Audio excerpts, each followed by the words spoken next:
to proclaim the renaissance of Sri Chaitanya Mahaprabhu's Bhakti movement. He traveled the entire subcontinent and Southeast Asia serving the mission of Bhakti Yoga. In 1978, he arrived in Bangladesh, where he imbibed the culture through his course, becoming fluent in Bengali and learning the ways of the local people. On a boat trip down the Meghna River, he chanced upon a local kirtan band on their way to a festival. Deciding to follow these happy minstrels and their soulful kirtan music, he would also attend the same festival, changing his life forever. It was there that he discovered the ancient Bengali art of raga, kirtan, which touched his soul in the deepest possible way. Never before had he heard such angelic singing, and he resolved to use his own considerable vocal talents to spread this technique around the world. He returned to London with his own style of kirtan, a blend of ancient Bengali and modern contemporary music. So Prabhu has released his first album in 1982, followed by numerous CDs. Is very popular in the world with this is kirtan, leading yoga festivals and retreats worldwide. And is sharing his thoughts on the Bhakti Yoga in 64 countries in all walks of life and cultures. Thank you so much, Vaiyasaki Prabhu. Great to have you back again on our channel. Thank you very much for inviting me. So should I start now? Yes, Prabhu. Okay. So we always begin by first glorifying Guru. Then we glorify Sri Gauranga Mahaprabhu. Then we chant Maha Mantra, and then we speak. So we'll do that right now. Namayo Krishna. Prabhu, last voice, no audio. Prabhu? Idanta Swami Itinamine Namaste Saraswati Deve Gauravani Pracharine Nirvishesha Shunyavadi Paschatya Deshatarine Sri Krishna Chaitanya Prabhu Nityananda Sri Advaita Gadadhar Srivasadi Gaur Bhaktavrinda Hare Krishna Krishna Krishna Hare Hare Hare Rama Rama Rama Hare Hare Hare Krishna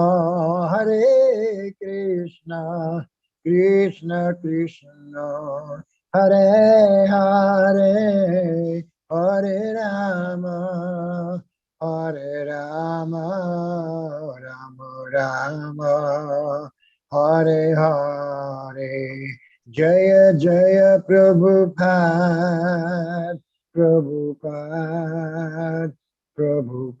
Jaya Jaya Prabhupada Nitai Gaur Haribol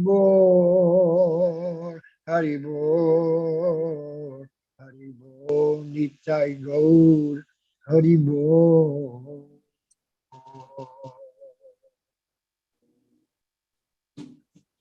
So we're very happy to be able to do some seva for the wonderful devotees in New Jersey Mandir, the New Jersey Yatra.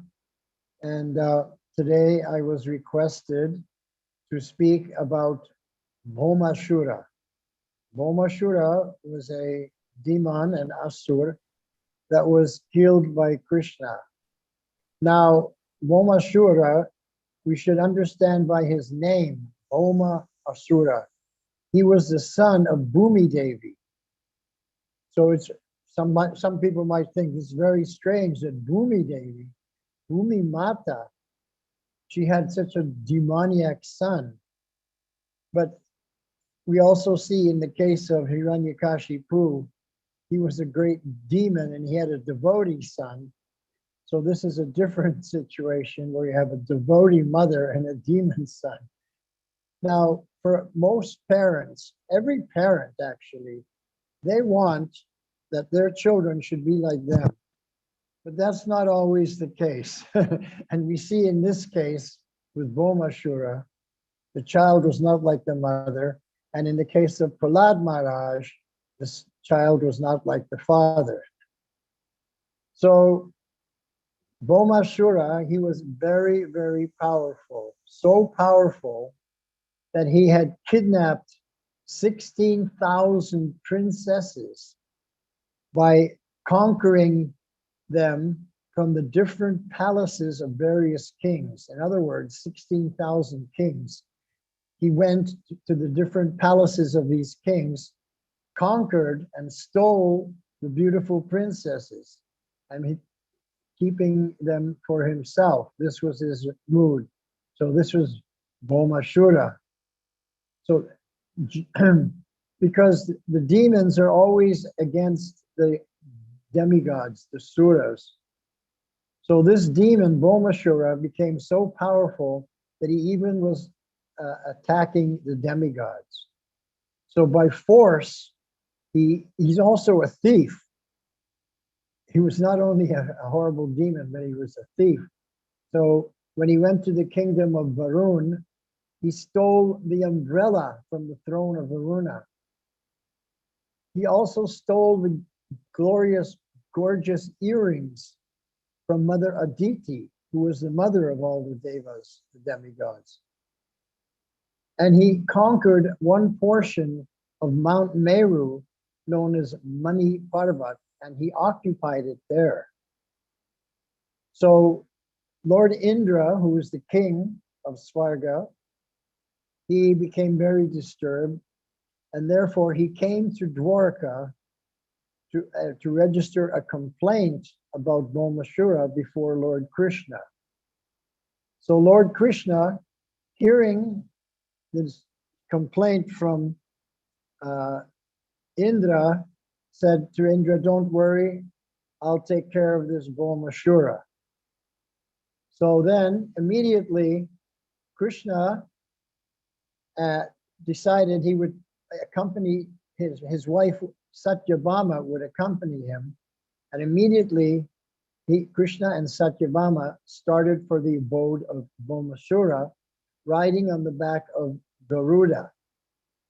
So Bhomashura's city was called Pragjotishpur. So Pragjotishpur was not very easy to enter that city because it was very well fortified. So Prabhupada comments that the city appeared so well protected and fortified that even by today's scientific advancement standards, it was very well fortified. But when Krishna arrived, naturally, he broke all the stronghold to pieces and was able to enter into the city of Pragjotishpur undisturbed. And then by blowing his conch shell, he broke all the hearts of the great fighters of Bhomashura. Now, there was also a demon living there with Bhomashura named Murari, and he was a great fighter. So he immediately attacked Krishna to try and protect the city and protect Bhomashura, who was his dear friend. So we know that Krishna is called Murari. Krishna Murari, Sri Krishna Murari. So Murari, Ari means the enemy of Mura. So Krishna became the enemy of the Mura Asura because he fought with him and defeated him. And in this way, Krishna defeated Mura, and then there was a big fight. He was attacked, and then he died. But this Mura demon had 7 sons, so they all attacked Krishna also, trying to seek revenge for the death of their father. And they were equipped with all the necessary weapons you know, but they were ready to fight, and Bhaumasura ordered them to attack and kill Krishna. But when they came before Lord Krishna and showered him with all their different weapons, it was very easy for Krishna to cut all their weapons to pieces, and they were all defeated. Now, so now Bhaumasura was left all alone. All his friends and other warriors and fighters had all been defeated by Krishna. Now, Bhaumasura also was known as Narakasura. So when he saw that all his soldiers and all his fighters had been killed by Sri Krishna, he became very, very angry. So he said, okay, this is it. I can't rely on humans or demigods. So he gathered all the elephants. He had so many elephants in his city. So all the elephants, Bhaumasura rode on one of them, and they all charged Krishna. But of course, with a snap of his fingers, Krishna defeated them all with just one stroke. So in this way, all the weapons released by Bhaumasura and the elephants and everyone that tried to attack Krishna, they were all cut to pieces by the Lord's arrows. And Garuda, because Lord Krishna was riding on Garuda with Satyabhama, Garuda was also helping, and he was striking the horses and elephants with his wings and scratching their heads with his nails and sharp beaks. So in this way, Garuda was also fighting along with Krishna. So Bhaumasura came to finally understand that it would be very difficult for him to defeat Krishna. But yet, he tried one last time. But he charged with Krishna with his trident. But Krishna's Sudarshan chakra cut off his head. And the head of Bhaumasura fell down on the battlefield, killed by Lord Krishna. And of course, all the relatives of Bhaumasura, the ladies and the family children, they all cried in great disappointment. But all the saintly persons and the demigods who were watching this battle, they all glorified the chivalrous activities of the Lord. And the demigods and the heavenly planets showered flowers from Svarga upon this Lord. So at the end of the battle, Bhumi Mata, she personally came before Krishna, offered her pranams, and greeted him with a Vaijayanti Mala. Vaijayanti Mala. It's a very famous mala of Vaijayanti flowers. And then she rescued the dazzling earrings of Aditi, which were bedecked with jewels and gold, and so that Krishna could return them to Aditi. She also returned the umbrella of Varuna, along with a valuable jewel, and which she also presented to Krishna. And in this way, all the items that Bhaumasura had stolen were returned to their rightful owners. And after the Bhumi Mata returned everything to the Lord and offered her Dandavat pranams, well, not Dandavat, but just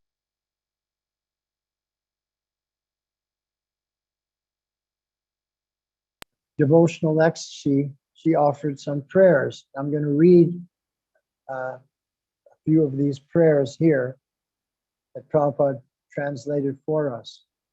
Let me offer my respectful obeisances unto the Lord, who is always present with four symbols, the conch shell, disc, lotus, and club. He is the Lord of all the demigods.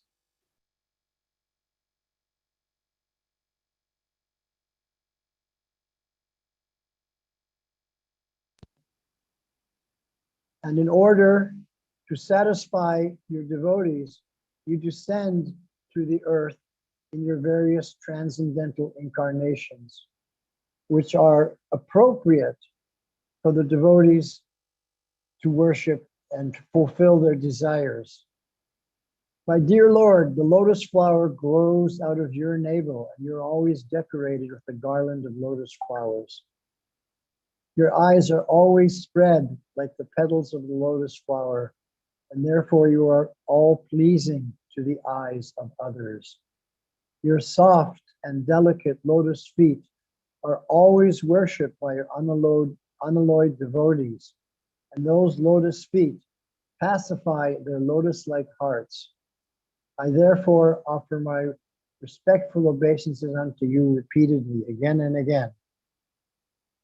And then Bhumi Mata continues glorification. It goes on for a while. But after Lord Krishna heard all these beautiful prayers of Bhumi Mata, he immediately assured her and that she would be saved from all fearful situations. Because she had prayed that, my dear Lord, that there's her grandson, who was the son of Bhaumasura. She had a grandson named Bhagadatta. So this Bhagadatta grandson was very much affected by the ghastly situation created by the death of his father, Bhaumasura. And Bhagadatta has become very confused and fearful. So Bhumi Mata, she said, therefore, I'm bringing him to surrender unto your lotus feet, my dear Lord. And I request you, my dear Lordship, to give shelter to this boy and bless him with your lotus feet, so that he may be relieved of the reactions of all the sinful activities of his father. So, of course, Sri Krishna heard the prayers of Bhumi Devi and immediately assured her that Bhagadatta, her son, would be protected.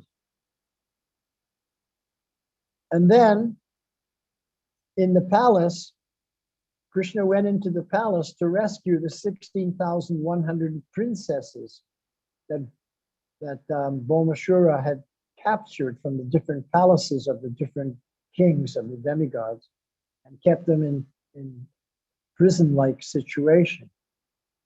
So they were kidnapped and held captive there. So Krishna came and rescued these 16,100 beautiful young princesses.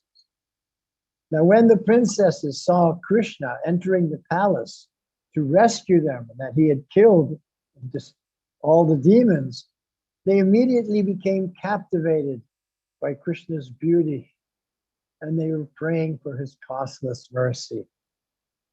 And within their minds, every single one of them decided to accept Krishna as their husband. In their minds, they fell in love with Krishna because he was the hero. He had come to rescue them. And so they were praying to Lord Vishnu that let this Krishna become our husband. So very sincerely, they offered their hearts at the lotus feet of Krishna in a mood of unalloyed devotion.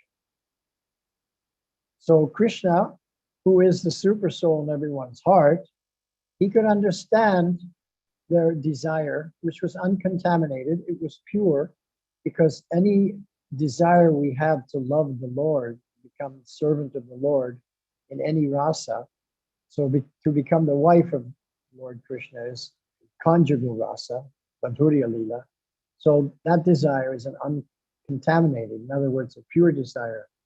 And so he agreed to accept all of them as his wives. So now he had 16,100 more wives. And so he made arrangements for suitable garments and ornaments for each one of them when he brought them back to Dwarka. And when they were dispatched to Dwarka, then Krishna collected unlimited wealth and chariots, horses, jewels.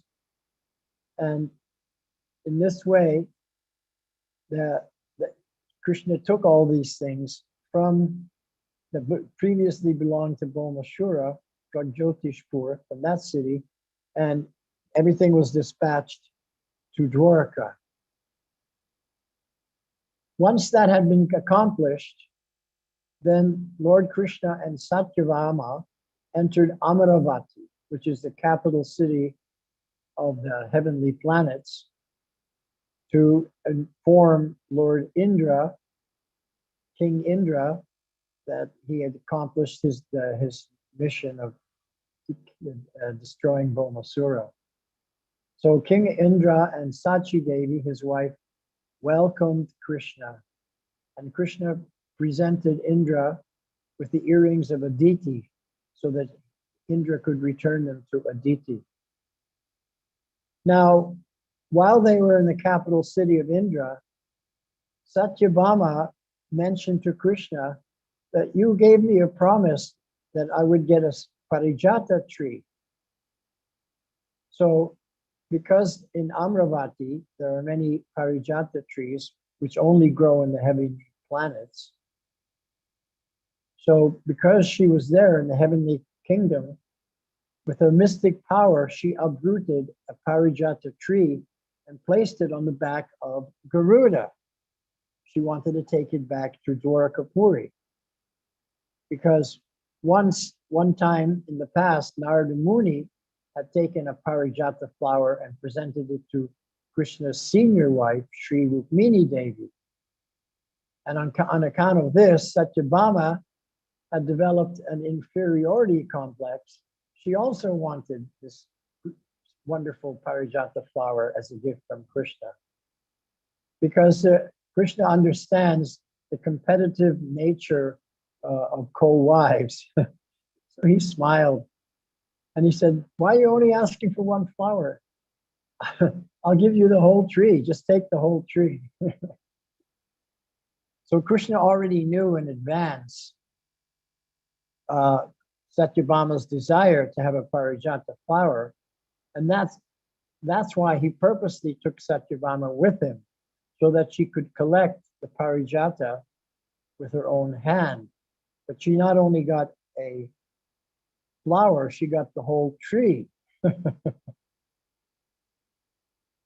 So the tree was brought back to Dwarakapuri, and it was planted in the palace garden of Satyabhama.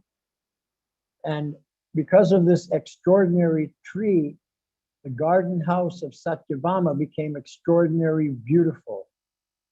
And the fragrance of the flowers was so beautiful. It was like the fragrance of honey. So everybody who went to Satyabhama's palace to visit, they were smelling this amazing fragrance from the parijata tree. So out of his causeless mercy, Krishna had gone to the heavenly kingdom, Amravati, to present King Indra with his mother's earrings. Aditi is the mother of all the demigods, so she's the mother of Indra, which had been stolen by Bhaumasura. And Indra was so happy to receive them back so that he could return them to his mama, to his mother. But Indra and his wife Sachi were not happy that Satyabhama was taking a parijata tree from them, from their kingdom, and taking it to her kingdom in Dwarakapuri. So on one hand, Indra was very happy that Krishna had killed Bhaumasura and returned all the stolen items. But on the other hand, he was a little irritated. Why you're taking my parijata tree? So, this is normal. People become attached unless you're a completely pure devotee. And although Indra is a very advanced devotee, he was attached to that parijata tree because his wife, Sachi Devi, was very attached to it. So the husband always is trying to protect his wife's interest, and he wants his wife to be satisfied, because when the wife is happy, the husband can be happy. And if the wife's not happy, how the husband can be happy? She's always disturbing. So this is the way in in the world amongst family members. So when their personal interest is always overriding. So this was also the situation when Krishna took the Parijata tree back to Dwarkapuri for Satyabhama. But anyway, Indra tried to fight with Krishna. I mean, it got to the point where he not only spoke, "Why are you doing this?" but he got a little angry. And then he tried, first it was a mental irritation, then it was a verbal anxiety, and then it became physical. But of course, Krishna defeated him very handily, very easily.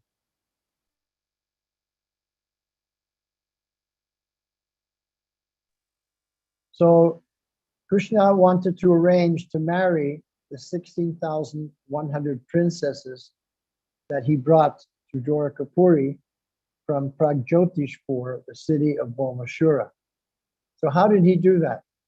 He expanded himself into 16,100 forms, so that each princess was thinking, "Oh, I'm marrying Krishna." She couldn't see that all the other princesses also had a Krishna. Every princess was thinking, "I have the one Krishna." So this is Krishna's amazing energy. So he expanded himself into 16,100 forms. He also created 16,100 individual palaces, so that each one of these princesses would have their own palace and live with their own expansion of Krishna as husband and wife. So Krishna fulfilled all their desires. And this established Krishna without any doubt that he was the Supreme Personality of Godhead. Who else could do this? Manifest 16,100 palaces, expand himself 16,100 times, and live with each individual princess in their own palace and live and behave like husband and wife. And he did this simply to satisfy the desires of those princesses. So let's stop for a moment and consider this.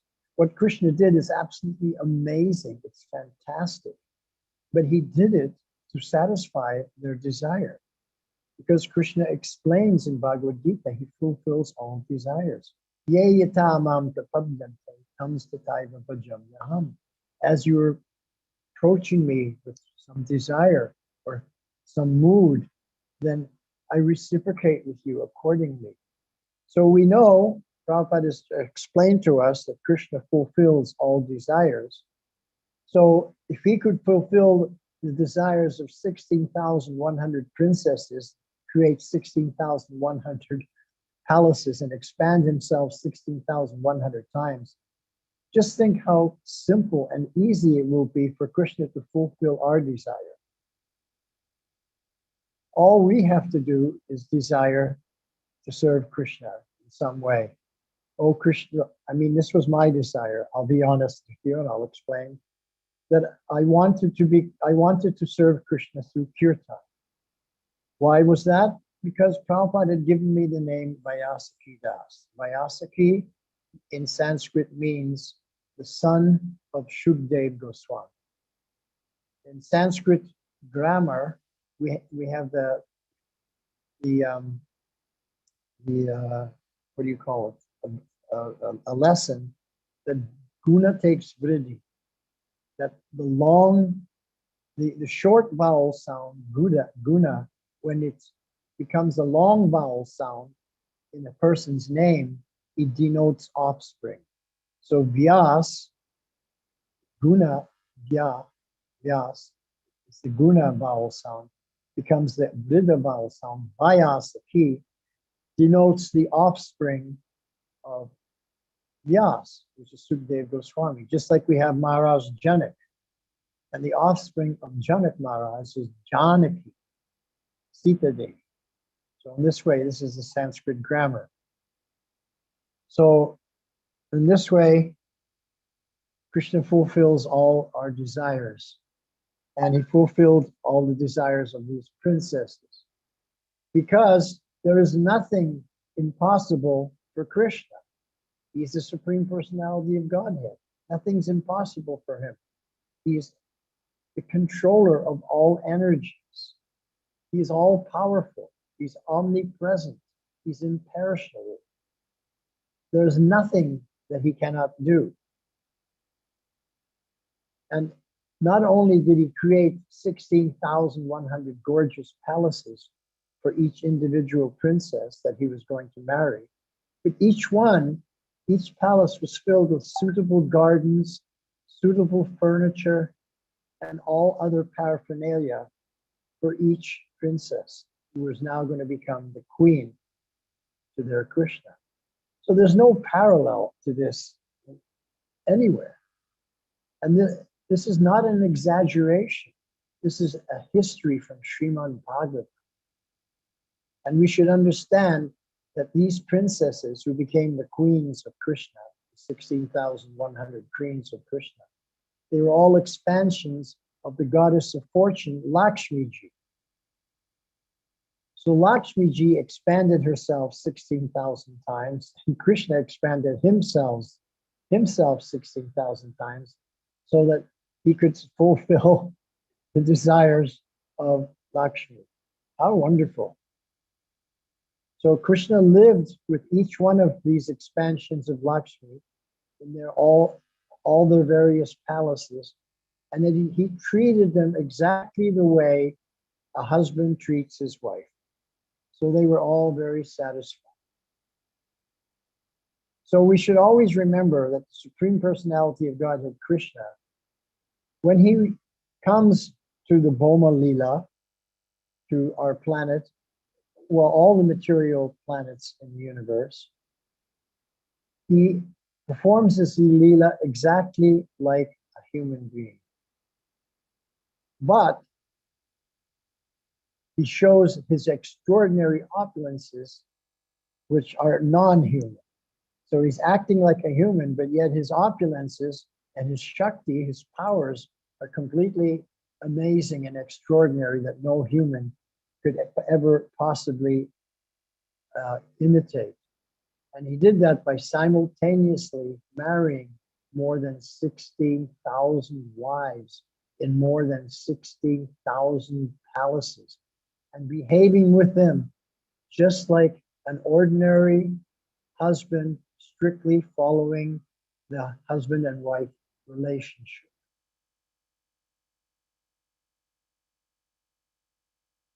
Even the demigods like Lord Brahma are unable to probe or understand the transcendental pastimes of the Lord because they're achintya, they're inconceivable.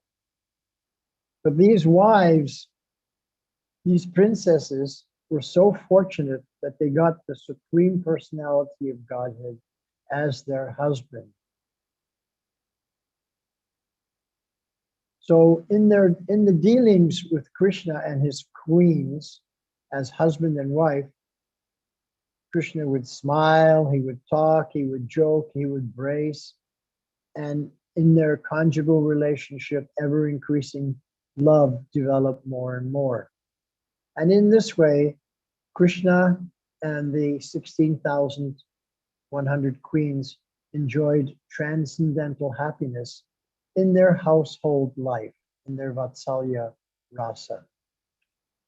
Although each and every queen had thousands of maidservants engaged for her service, the queens were all personally attentive to serving their husband, Krishna.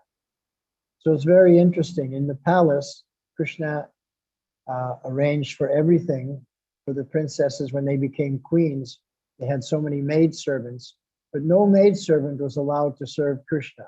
only the queen herself personally attended to serving her husband, Krishna. And each one of them used to receive Krishna personally whenever he entered the palace. Because Krishna, of course, he would leave the palace and engage in various activities as husbands do outside, because the wife takes care of the home, and how the husband goes out and he does everything to support the wife, bringing all essentials into the home, like food and clothing and like that. So when Krishna would return to the palace, the wives used to receive him personally, and they would seat him on a very nice place to sit, beautiful couch. They worshipped him with all kinds of paraphernalia. They would wash his lotus feet with Ganga Jal. They would offer him sweets to eat, and they would massage his legs. In this way, they gave Krishna relief from any fatigue he might have felt from being away from home. You know, the husband has to go out, maybe he has to fight demons or whatever he has to do. So, although Krishna is never fatigued, but the wife is thinking, oh, he's been out there working so hard for my benefit, let me offer all these things to him. Washes his feet, massages his legs, gives him nice sweets to eat. And then they fanned him nicely, offering him fragrant essential oils from beautiful flowers, decorating him with flower garlands. And then they made arrangement for him to take rest. And they even bathed him personally. They arranged for him to take bath. And then they fed him very palatable dishes that they had cooked and arranged. So each queen did all of these things herself. She didn't allow the maidservants to do this service. She wanted to serve the Lord herself. Each queen was thinking like that. I want to serve my husband myself. So this is love. The maidservants, they serve out of duty. It's their seva. But the pure devotees, they serve out of love, divine love, out of devotion.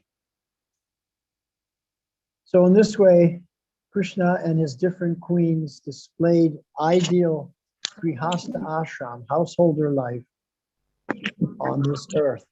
Krishna behaved just like an ordinary husband.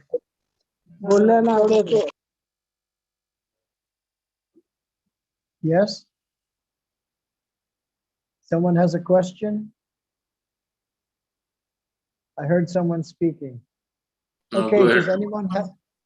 That's Okay. by mistake. Go ahead. Well, does Continue. anybody have any questions at this point in time? Up to this point, are there any questions before we go on further? Please raise your hands on the Zoom, or you can text ping. Hey, Gail Mataji has a question. Go ahead, Gail Mataji. Hare Krishna Prabhu. Yes, Hare you were Krishna. telling my favorite story, the one about the Parijata tree. But I was curious about where I can read that story myself, because when I first heard it, I feel like I heard a little bit different version where you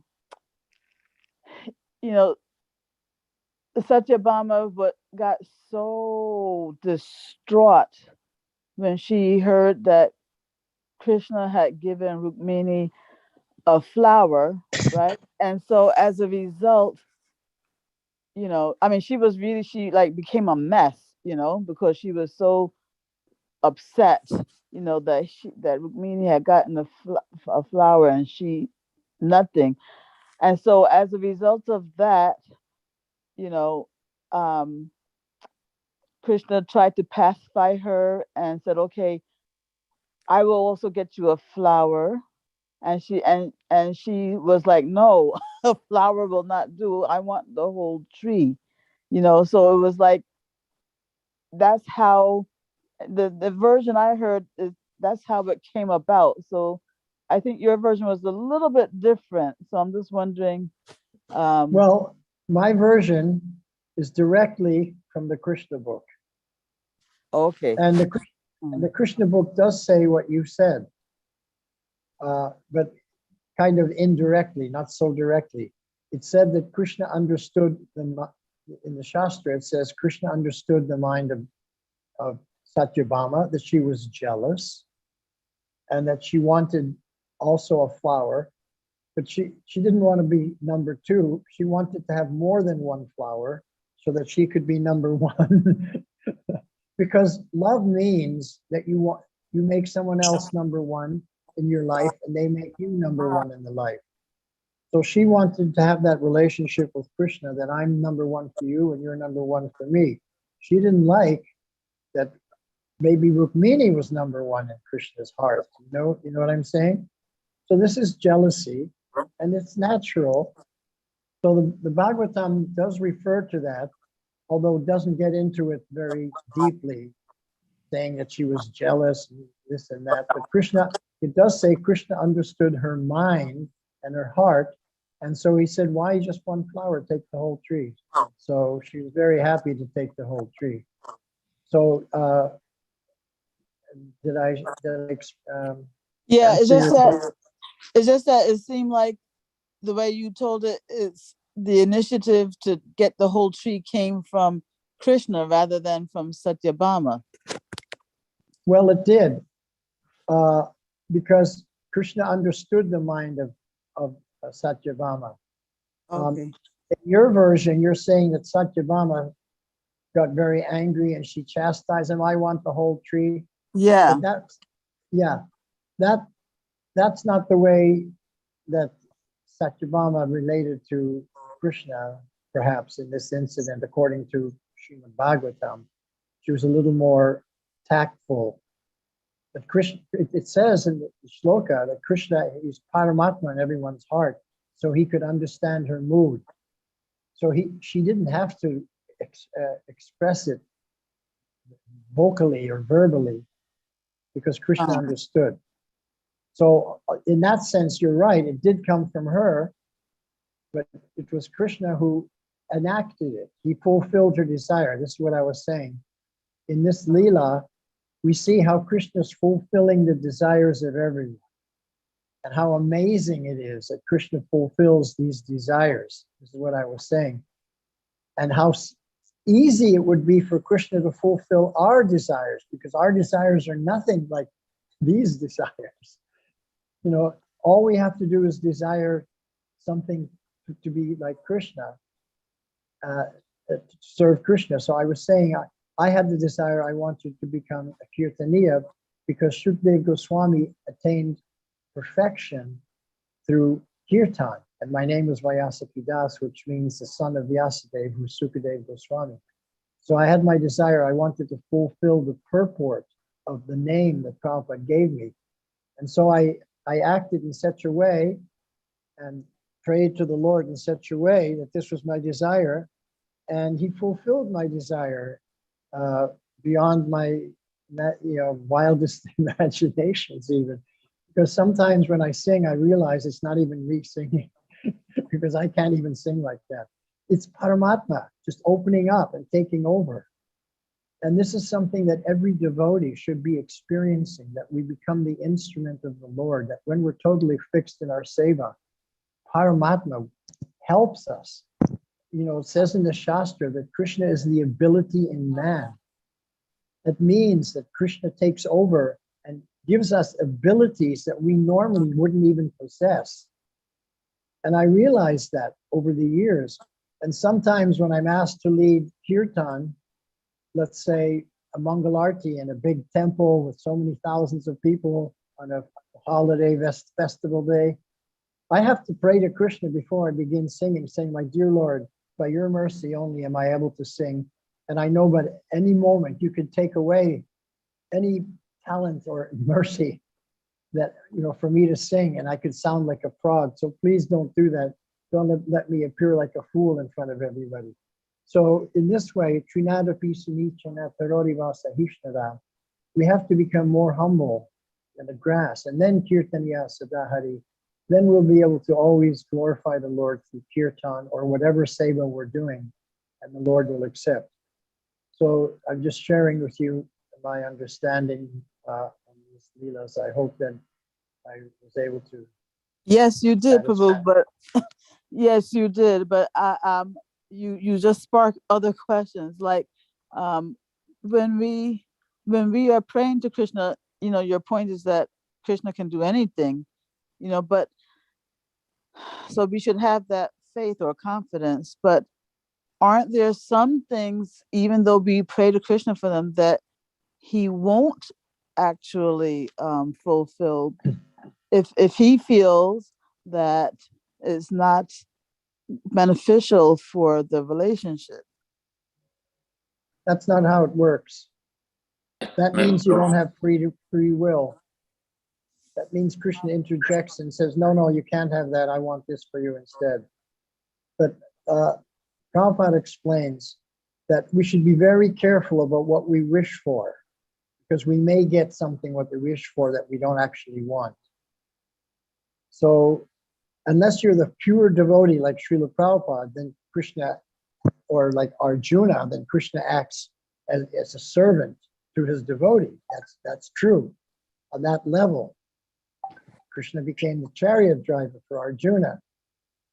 Even Hanuman, when Narada Muni went to Hanuman and said, you're the greatest devotee, Sita and Ram live permanently in your heart. You're the greatest servant of the Lord. You're the most exalted Vaishnava. And Hanuman said, actually, I'm not the exalted Vaishnava. If you want to know who are the exalted Vaishnavas, you go to the Pandavas. They're more exalted because Krishna is serving them. So that's a whole other level when Krishna serves us. So I don't think we're on that level yet. So we want to pray and wish for Krishna to fulfill our pure desires. And if we have impure desires, Krishna will also fulfill that. And that's why devotees fall down. That's why they fall away. So we have to be very careful with what we wish or what we meditate on. Because whatever we don't want, we shouldn't be thinking about it. Can I just ask one last question? How would Mataji, you maybe we can do kirtan or continue class and then take questions, if you don't mind. Okay. Because otherwise we'll not have time. So we want to hear the kirtan also. Prabhu, maybe you want to continue Katha or kirtan, maybe 10 minutes. That will be. Well, how much time is left? 15 How much minutes. time is left, Prabhu? 15 minutes. Well, it's important to answer. It's important to answer questions. Prabhupada always wanted that we should ask questions, inquire submissively, and to understand more deeply. So if there are more questions, I think it would be pleasing to Prabhupada if we tried to answer them to the best of our ability. Is that okay? Yes, Prabhu, go ahead. And after that, we can do 10 minutes till the kirtan. We can extend from 10 to 10 or 10, 15. Thank you, Prabhu. Okay. Okay, Prabhu. Well, if there is one more question, let's take one more. Yeah, I just want to ask if you would please distinguish between the transcendental jealousy expressed by Satyabhama and the jealousy we see in this world. Okay. The difference between a transcendental jealousy and a material jealousy is how is it reflected in terms of our service to the Lord. So there's competition in the spiritual world. So that transcendental jealousy is there. They want to compete. They want to serve Krishna. Everyone wants to serve Krishna out of love because they love Krishna. But here in the material world, we may say, I want to serve Krishna. I want to do this service. But what is it out of deep love for Krishna, or is out of for our name, fame, profit, adoration, and distinction that we become recognized? So we don't know, or I may not know what my real intention is, a hidden agenda. I want to be recognized. But Krishna in the heart, he knows, oh, he just wants to be recognized. He wants to be, he wants profit, adoration, and distinction. So that's the material desire. So someone may be jealous that someone is a different, better cook than Krishna, for Krishna.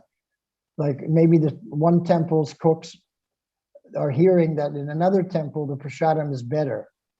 So they become jealous. You know, I want to be recognized as serving the best prasadam, the bhoga that becomes prasadam for Krishna. So the thing is this, Krishna says in 1866, Sarvadharman parityaja, that means all the swadharmas we give up, mam ekang sharanam vraja. You take to Bhagavat Dharma. And what is Bhagavat Dharma? Mam ekang, make me number one in your life. Mam ekang sharanam, surrender to that. Because Krishna is not number one in our life. I am number one in my life. And you can easily see who's number one in your life during japa period. Because when you're chanting japa, if your mind goes to Krishna Leela, then he's number one in your life. But if your mind goes to your Leela, in my case, my mind goes to my Leela, then I'm still number one in my life. So Krishna is saying to Arjuna, forget about you being number one in your life. Make me number one in your life. So this is what we call Krishna consciousness or bhakti. Bhakti. That Krishna becomes number one in our life. That everything we do is for him. Every thought, every word, every activity is only for his pleasure and for his benefit. Whereas the material jealousy is, you know, I'm still number one in my own life. I'm still thinking in terms of myself. So that's the best that I can explain it in this short period of time, because I'm being asked to sing. But I hope that I helped you in a little bit. Oh, but no, very much, Prabhu. Very much, Prabhu. Thank you very much. So you asked some very wonderful questions, and I think that Krishna should bless you more and more, because you're very sincere, very dedicated, and you just want to know how to advance in Krishna consciousness. So in this way, you will be blessed by Srimati Radharani, because here in Vrindavan, I know I live in Vrindavan, nobody says it's Krishna's mercy. Everyone says Radharani's mercy.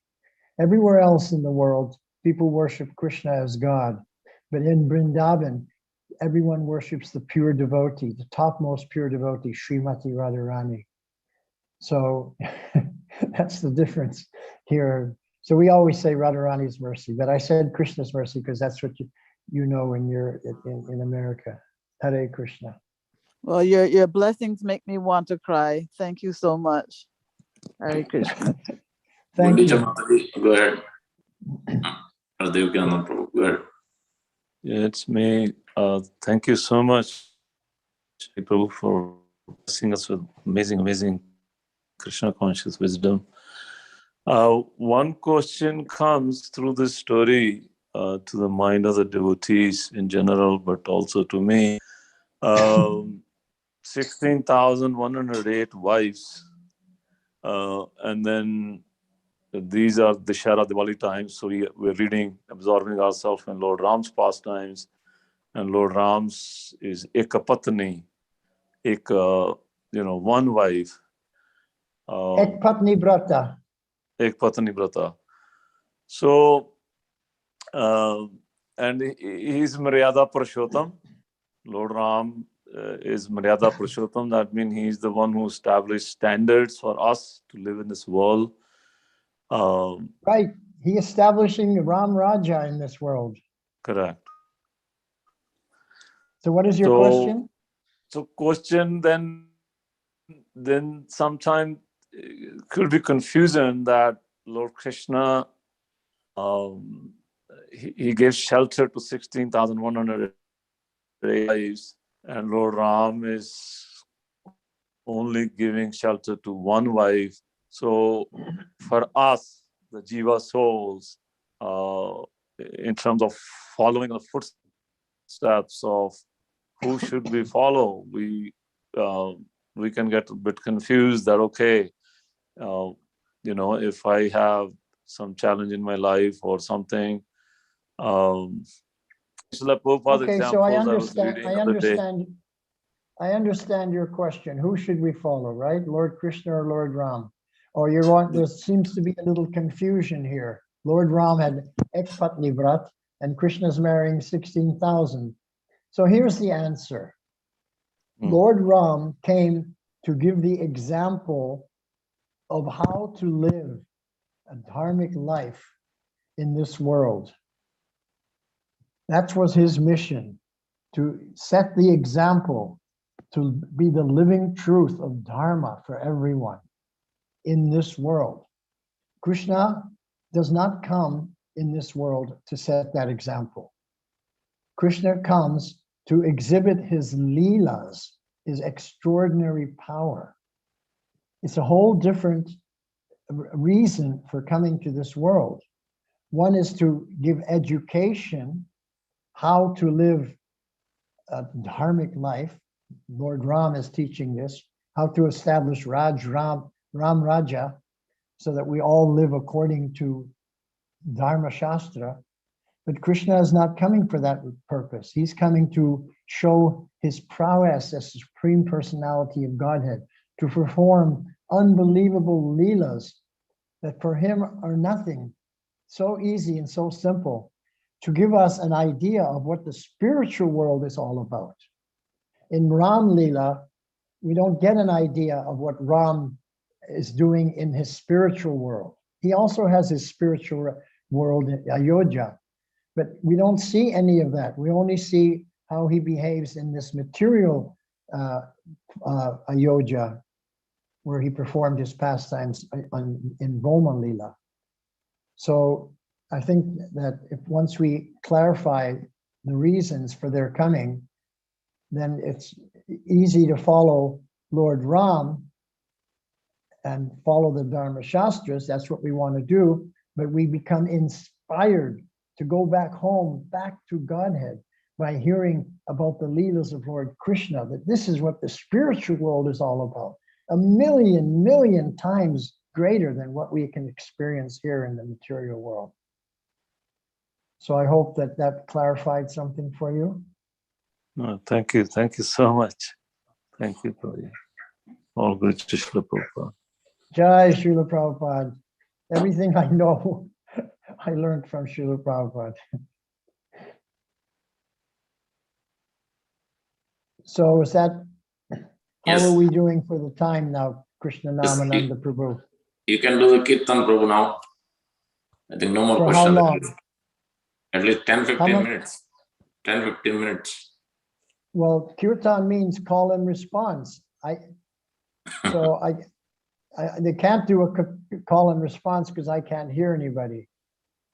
So I can only. We can allow one person in response. So that way it's, because it will be very difficult to be coherent if we unmute everybody. Maybe one person, Okay, maybe so I will open up. you will Devakananda Prabhu respond? can be a response. Yeah. So let's hear one person respond, and then Yes. everyone in the congregation can respond with that one person. And in this way, I can know when it's my turn to come in again. Yeah? Yes. Okay. Devakananda Prabhu, So please we be already. muted. Yeah, you are the responding. Namayom Vishnu Padaya Krishna Prastaya Bhutale Srimate Bhakti Vedanta Swami Iti Namine. Your turn. Devakananda Prabhu, go ahead. You'll be the unmuted. Be in respond. Devakananda Prabhu.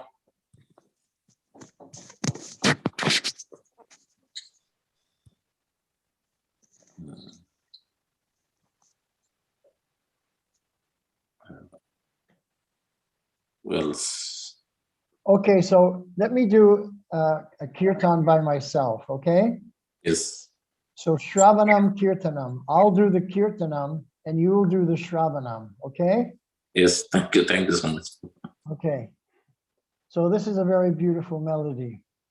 Hare Krishna, Hare Krishna, Krishna Krishna, Hare Hare, Hare Rama, Hare Rama, Rama Rama, Hare Hare.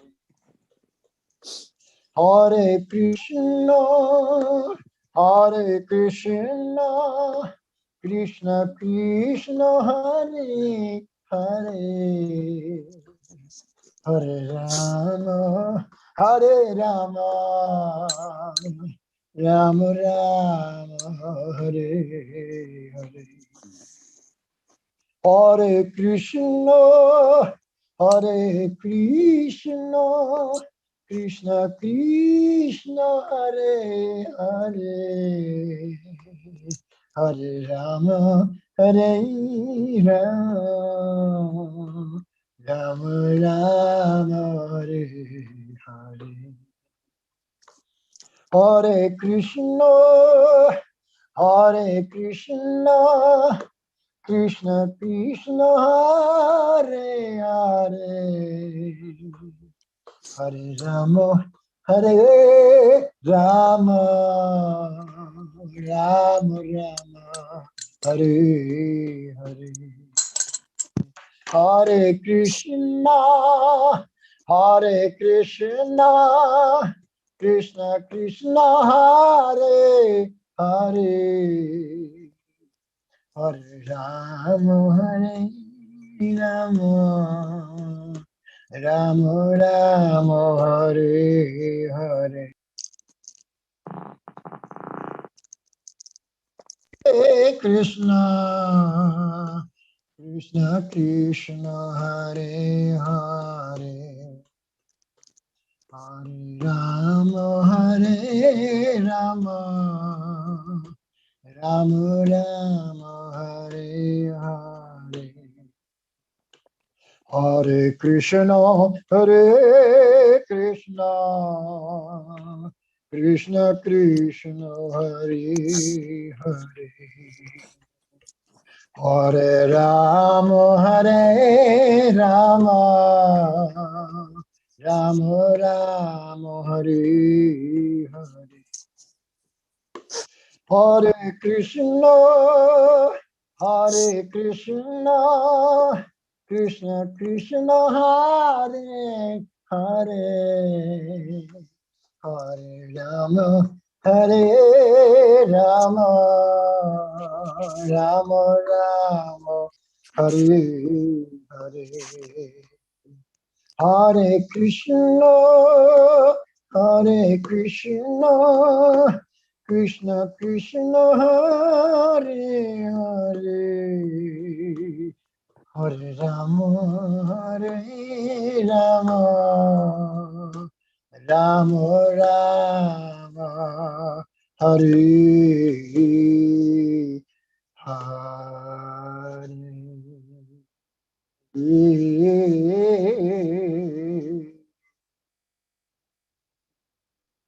Srila Prabhupada ki jai, Harinam Sankirtan ki jai, Samaveta Bhakta Vrinda ki jai, Gaur Premanande, Hari Hari. Haribo.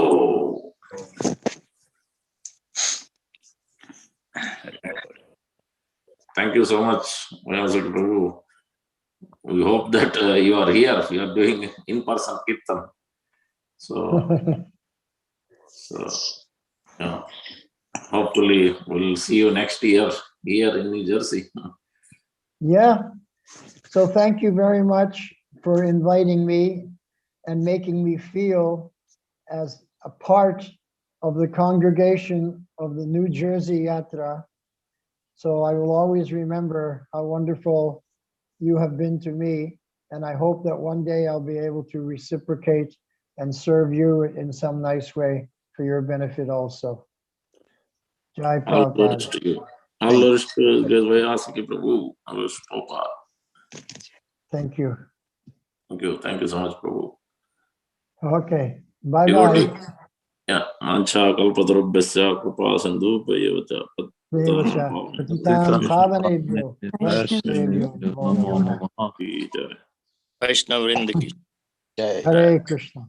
Hare Radhe Radhe Krishna. Radhe Radhe. Thank you, Prabhu. Thank you so much.